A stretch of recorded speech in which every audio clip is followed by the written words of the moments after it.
अस्सलाम वालेकुम बच्चों। आज हम क्लास 7 सब्जेक्ट उर्दू सबक ओलंपिक खेल में कल थोड़ा सा रह गया था, तो आज हम उसके पार्ट सेकंड पढ़ेंगे। फिर तो जंग अजीम के ज़माने को छोड़कर हर 4 साल के बाद मुल्कों में खेल का ये बैन अवी मुकाबला ओलंपियाई खेलों के नाम से होता रहा है। फिर जंग अजीम के ज़माने को छोड़कर उसके बाद 4 साल बाद ये मुकाबला फिर बैन अवी सतह पर होता रहा।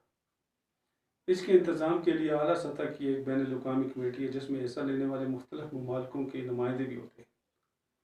इन खेलों की तैयारियां पहले से शुरू हो जाती है। हर मुल्क में कौमी मुकाबलों के जरिए अच्छे खिलाड़ियों का इंतखाब किया जाता है। 1968 ईस्वी के ओलंपियाई मुकाबले हिंदुस्तान में खेलों की तारीख में बड़ी अहमियत रखते हैं, क्योंकि इनमें हिंदुस्तान ने हॉकी में पहली बार सोने का आलमी तमगा हासिल किया था। दूसरी जंग अजीम में फिर ये मुकाबले बंद हो गए, लेकिन जंग खत्म होने के बाद फौरन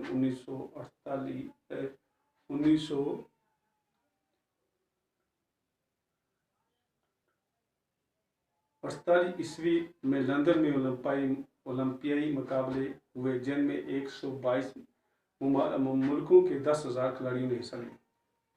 इन मुकाबलों की अपनी शान है। ओलंपिक खेल शुरू होने से पहले जब खिलाड़ी कदम से कदम मिलाकर स्टेडियम में चलते हैं तो सबसे आगे यूनान के खिलाड़ी होते हैं। इसके बाद हरूफ तरजीह के एतबार से दूसरे मुल्कों के खिलाड़ी होते हैं। मेज़बान मुल्क के खिलाड़ियों का दस्ता आखिर में होता है। इस मौके पर बेशुमार कबूतर छोड़े जाते हैं और फिर सबकी नजरें इन खिलाड़ियों पर पड़ती हैं जो ओलंपिक की मशाल लेकर स्टेडियम में दाखिल होता है। ये मशाल सबसे पहले ओलंपिया में सूरज की किरणों से रोशन की जाती है। इसे एक के बाद एक खिलाड़ी एक दूसरे को देता है, उस मुल्क की तरफ बढ़ता है जहां से पहले ओलंपिक खेल होते हैं, और इस तरह ये मशाल मुल्कों और शहरों में वहाँ पहुँचती है जहाँ खेलों के सब लोग जमा होते हैं। जब तक खेल जारी रहते हैं यह मशाल चलती रहती है और खेल खत्म होने पर इसे बुझा दिया जाता है, और इसी वक्त अगले ओलंपिक खेलों के मुल्क और शहर का ऐलान भी कर दिया जाता है। ओलंपियाई खेलों का अपना झंडा है। इसकी सफ़ेद ज़मीन सफ़ेद है जो अमन की निशानी है। सफ़ेद ज़मीन पर नीले, पीले, काले, सब्ज़ और लाल रंगों के बीच दायरे हैं जो एक दूसरे से मिले हुए होते हैं। दायरे 5 बराज़म की अलामतें हैं: एशिया, ऑस्ट्रेलिया, यूरोप, शुमाली अमेरिका और जनूबी अमेरिका। लेकिन अब ये दायरे बैन अवी बरादरी का निशान है।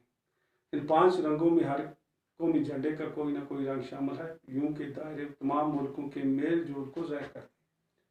ओलंपिक का मोटियो लातीनी ज़बान में है मोटियो, जिसके माने तेज़ और ऊंचा और मजबूत, जो खिलाड़ी तमाम तरकोत के साथ मुकाबला करने के लिए मादा करता है। खिलाड़ियों की अहम बात मखसूस जीतना नहीं बल्कि इनमें